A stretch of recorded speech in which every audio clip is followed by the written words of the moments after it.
Page number 46. Yeah. We finished Yeah, this story. Now we are going on yeah, to story number 5. yeah. Now I got it. Got it. Yeah. Got it. We are now going to story number 5, which is 99 gold. 99 gold coins. Correct. 99 gold coins. Yeah. So let me read that for you. The book is in my hand. I always Hmm. keep with me. Yeah, thank you. Thank you. Maybe would you like to read? Uh, I don't know how much time in my hand because I have to go for a patient. All right. All Uh, right. Sure. Sure. so that I am only audio mode. Okay. I'll read. Yeah. Yeah. Sure, please. Sorry. Yeah. Title of the story is 99 gold coins, and it begins with two quotes. He is a wise man who does not grieve for the things which he has not, but rejoices for those which he has. Epictetus, Greek Stoic philosopher. And the second quote is, be thankful for what you have. You will end up having more. If you concentrate on what you don't have, you will never, ever have enough. Oprah Winfrey. Now begin with the story. Once upon a time, in the lush fields of Bengal, there lived a poor but happy farmer named Uttam. He spent his days joyfully working under the open sky, singing while working in the fields, and enjoying the simple pleasures of life. One afternoon, as Uttam tilled his fields, the king of the land happened to pass by. The sight of the farmer's untroubled happiness struck the king with a deep sense of curiosity and perplexity. The king was perplexed because, despite his own luxurious lifestyle, he was neither happy nor content. That evening, the king summoned his trusted minister and narrated the incident. How can this poor farmer, who barely has a shirt on his back, be so happy while I, with all my luxuries, feel so empty? He asked. The wise minister listened intently and replied, Your Majesty, the farmer is happy because he is not a member of the 99 gold coin club. What is this 99 gold coin club? The king queried. In response, the minister requested 99 gold coins from the treasury and proposed an experiment. The next morning, the king and the minister journeyed to Uttam's village. Before the break of the dawn, they quietly placed a bag containing 99 gold coins at the door of the farmer's hut. When Uttam stepped out, he stumbled upon the bag. On opening it, he was astonished to find it filled with gold coins. Overwhelmed with joy, he rushed inside and began counting the coins. 99, he exclaimed. Certain he had miscounted, he counted again. But the total remained 99. He called his wife to verify, and she too confirmed the count.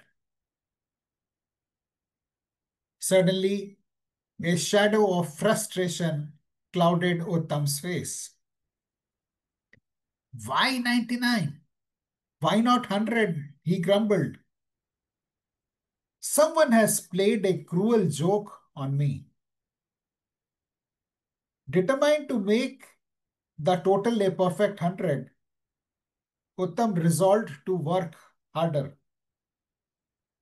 He became obsessed with earning that one additional coin. The joy that once filled Uttam's days vanished.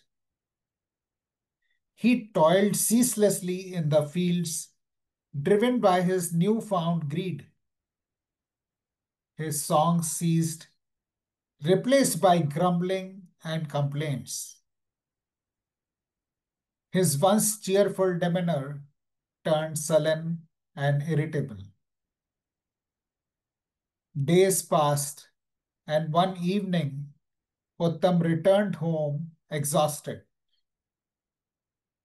He counted the coins again and was horrified to find only 98. Where is the missing coin? He shouted. His wife, equally frustrated by Uttam's obsession, admitted she had spent one coin on shopping to bring some joy back into their lives. Uttam's anger knew no bounds. To start with, I had 99. I was striving to make it 100, and now you have made it 98. His frustration boiled over, and the once happy farmer was consumed by bitterness. The king, who had witnessed the transformation from afar, turned to his minister. I understand now, he said. The 99 gold coin club is not about the wealth itself, but the ceaseless pursuit of more, leading to endless frustration and unhappiness. The minister nodded. Indeed, Your Majesty, true contentment comes from appreciating what we have, not from yearning for what we do not. Realizing the truth of the minister's words, the king sought to find peace within himself. He learned to appreciate the present moment and the blessings he already had rather than chasing after elusive happiness. Any thoughts? That's the end of the story.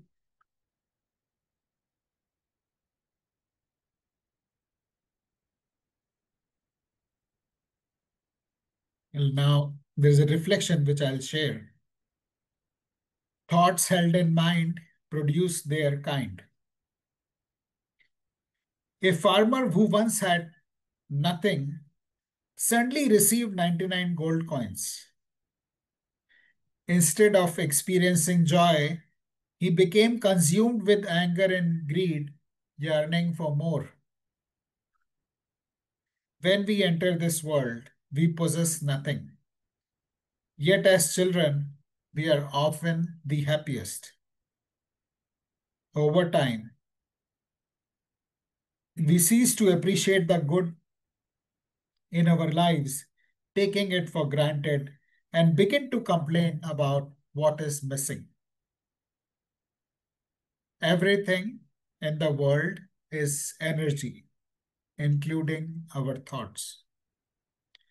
When we focus on what is lacking, we amplify this sense of lack and inadvertently attract more of it. This principle applies not only to money and wealth, but also to relationships. We may have wonderful people in our lives, spouses, children, parents, siblings, friends, colleagues, but often we fixate on the one or two things we dislike about them. These minor issues become major sore points souring our relationships. In reality, we have far more positives 99 gold coins, then negatives, the one missing gold coin in our lives. Yet, the missing piece often occupies an outsized portion of our mental space, preventing us from thinking clearly and being happy. Instead, focus on what we have. By directing the energy of our thoughts and emotions towards our blessings and feeling grateful for it, we attract more positivity into our lives. It is that simple. Reflecting on Uttam's story offers valuable insights into the pursuit of success and happiness. It highlights the importance of gratitude, in brackets, focusing on what is right, bracket close, the dangers of perpetual dissatisfaction, and the need for balance and ambition. And we finish with a personal reflection. How I found contentment and gratitude. Throughout my career, I was driven by ambition. I, like most people, focused on what was missing rather than what I had. This sense of lack created constant frustration and anger within me. Even when 9 out of 10 things were right, the one thing that was not going right consumed 90% of my mental energy, keeping me from enjoying my successes or even giving time to myself. In 2020, An Introduction to Gratitude by Yoshita Swarup, CEO of A Brighter Life and alumna of SIBM Pune, transformed my life. I learned to be content and grateful for what I have, even as I continue to work mindfully for more. This shift allowed me to pursue my goals from a place of contentment rather than from a sense of lack, resulting in the financial year 23-24 being the best year so far. I paid the highest income tax ever. Thank you. That's the end of our second story for today. I'll be happy to hear your thoughts.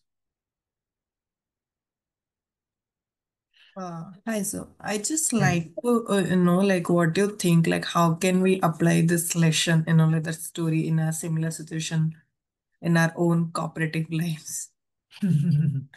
Yeah, what is the challenge you think that is there, Anandita? I speak about challenges. There are a number of challenges, like or else life, like I feel as a entertainment भी नहीं होगा कि कुछ challenges नहीं है ऐसे normal normal सा जा रहा है but I just try to like connect this story with our like lives how this we can like imply. So the one simple way to do it is, Anandita, look for 10 things that are going right in our lives, okay?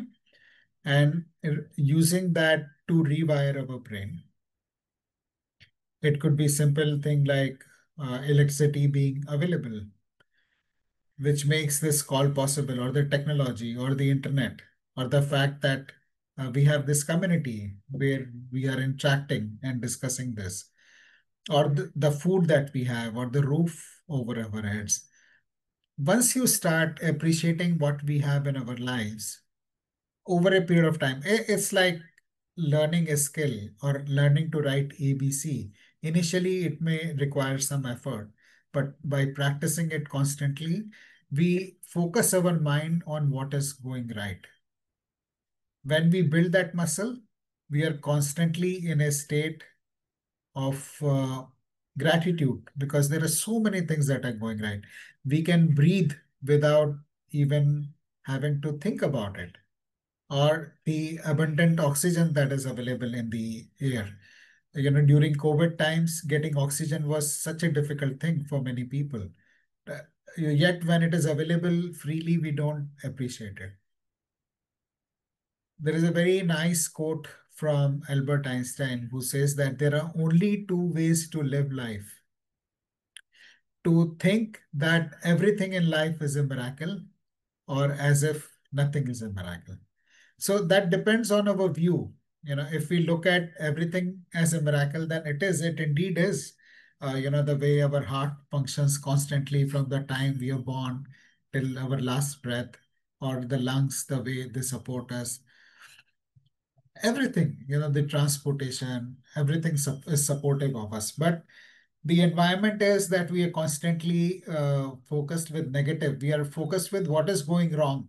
If you pick up newspaper, it's except for the sports page, everything is talking about what is going wrong, either with the world or the country or the society. Even same with newspaper or at workplaces also.